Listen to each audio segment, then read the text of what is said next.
Hello viewers, we welcome you to our channel, Your Home Mentor.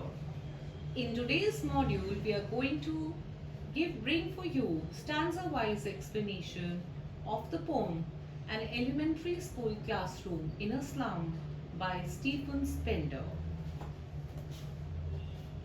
Stanza 1.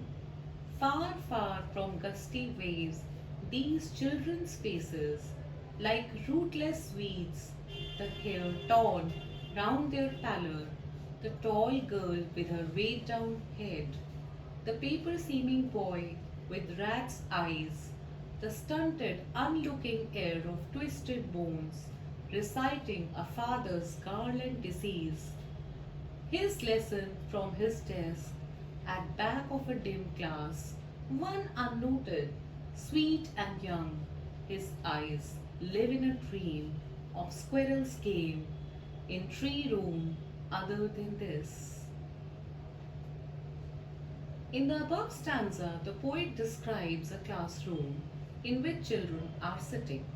These children are far away from the children who are energetic and forward moving like gusty winds belonging to privileged class.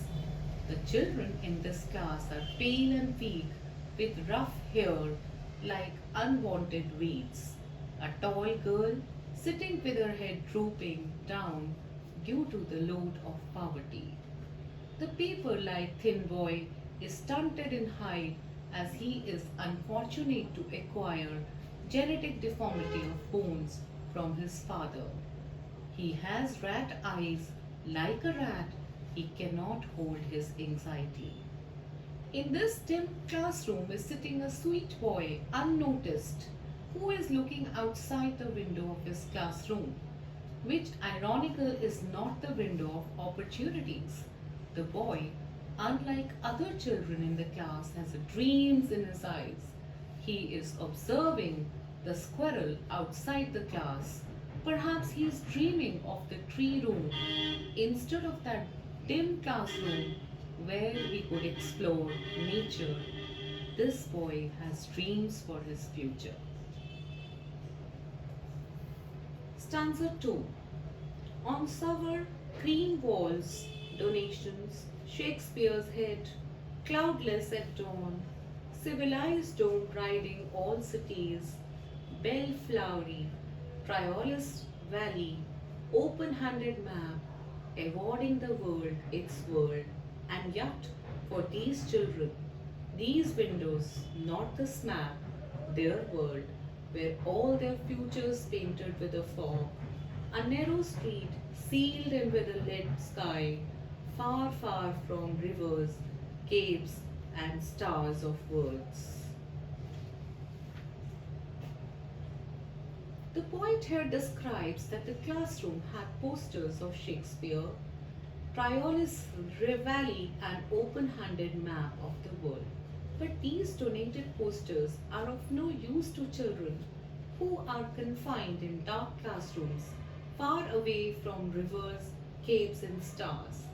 They are under lead sky and fog, which restricts them to grab any opportunity, and their dreams are unclear.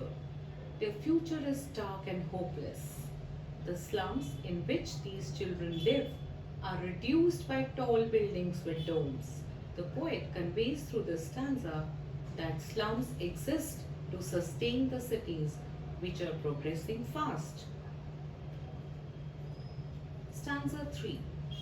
Surely Shakespeare is wicked, the map a bad example, with ships and sun and love tempting them to steal, for lives that slyly turn in their cramped holes from fog to endless nights.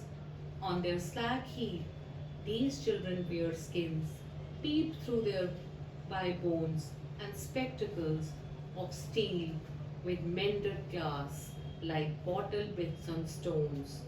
All of their time and space are foggy slum, so plot their map with slums as big as tomb. In this stanza, the poet describes that the picture of Shakespeare is not an apt example for children who live in cramped holes which refers to the slums. These underprivileged children have no acceptance, and so, in order to have good experience and adventures in life, here they indulge in bad practices like stealing. The phrase ships in sun here refers to adventurous life with pleasant experience for which every child dreams. Such dreams of these children will never be fulfilled because they live on heaps of waste. Their dreams are obstructed by fog. The physical appearance of these children are disapproving. They are too weak that their clothes do not fit them and reveal their bones.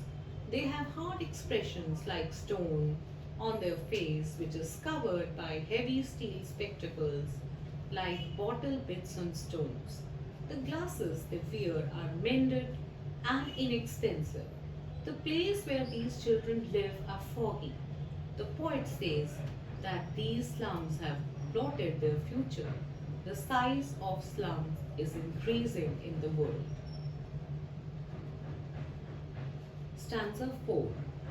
Unless governor, inspector, visitor, this map becomes their window, and these windows that shut upon their lives like catacombs, break or break, open till they break the town, and show the children to green fields, and make their world run azure on gold sands, and let their tongues run naked into books, the white and green leaves open history, theirs whose language is the sun.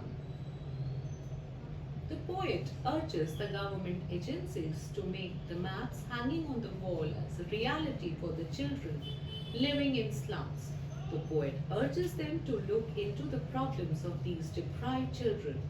They need to come out of the confinements and explore life. The poet expresses his opinion that children from slums should be brought into the natural settings away from dark and filthy classrooms. From fog, these children should be brought under blue sky, and they should be given education in the lap of nature. The children living in the slum should explore the blue skies, which represents richness of nature. Their tongue should run naked while reciting lessons from the white, which refers to the books. The poet concludes his poem by adding that children who get opportunities make history. If this is done, only then the maps hanging on the walls becomes a reality. Thank you. I hope what the content given to you will be very useful and helpful to the students. So please like, share and subscribe our channel.